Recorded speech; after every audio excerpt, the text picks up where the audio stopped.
L'année dernière, j'ai été amenée à rencontrer plusieurs jeunes qui avaient chacun de leur côté des difficultés avec les interactions sociales.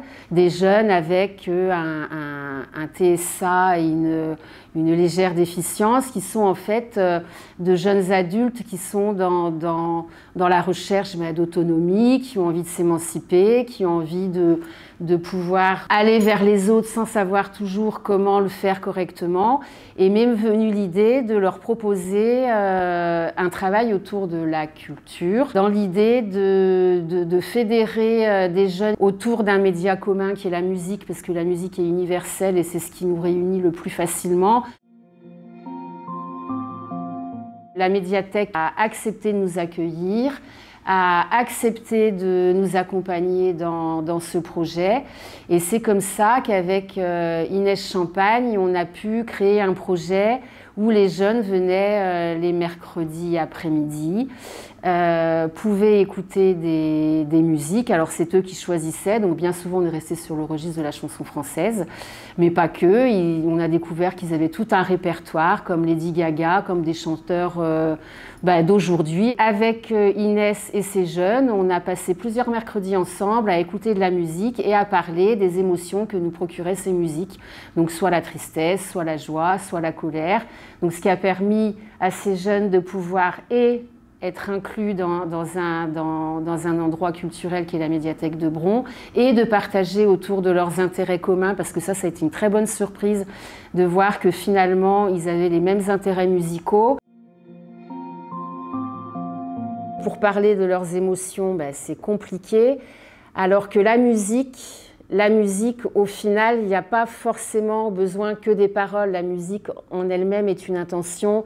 La musique en elle-même va être gaie ou va être triste.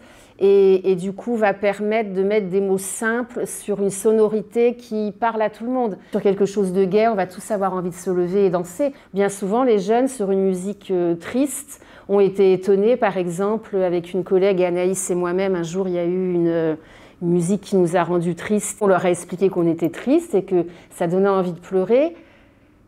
Ça les a stupéfaits parce que d'un seul coup, on ressentait une émotion qu'ils ressentaient aussi. Donc ça permet aussi de travailler les émotions sur quelque chose de beaucoup plus serein, quelque chose de beaucoup moins, beaucoup moins sérieux, mais pour autant de la nommer et de dire « Ah ben voilà, cette émotion, elle existe, tu la vis, je la vis ». Et après, on peut voir comment, du coup, on peut les exprimer.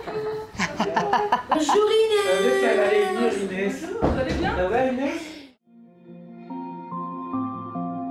Mon rôle a été d'accueillir d'abord les participantes et les participants, de leur faire s'approprier les espaces, les rayons musique justement, pour qu'ils puissent choisir des albums. Et ensuite, au cours des ateliers, ça a été d'observer, d'interagir avec les participantes et les participants pour justement pouvoir en tirer ensuite des poèmes.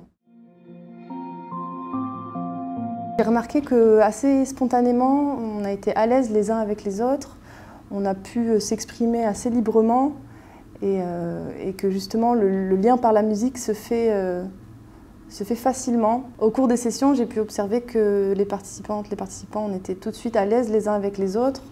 On s'est mis assez spontanément à danser, à chanter, quand bien même on ne se connaissait pas énormément. Je trouve que la poésie, c'est un format qui se prête bien à la spontanéité.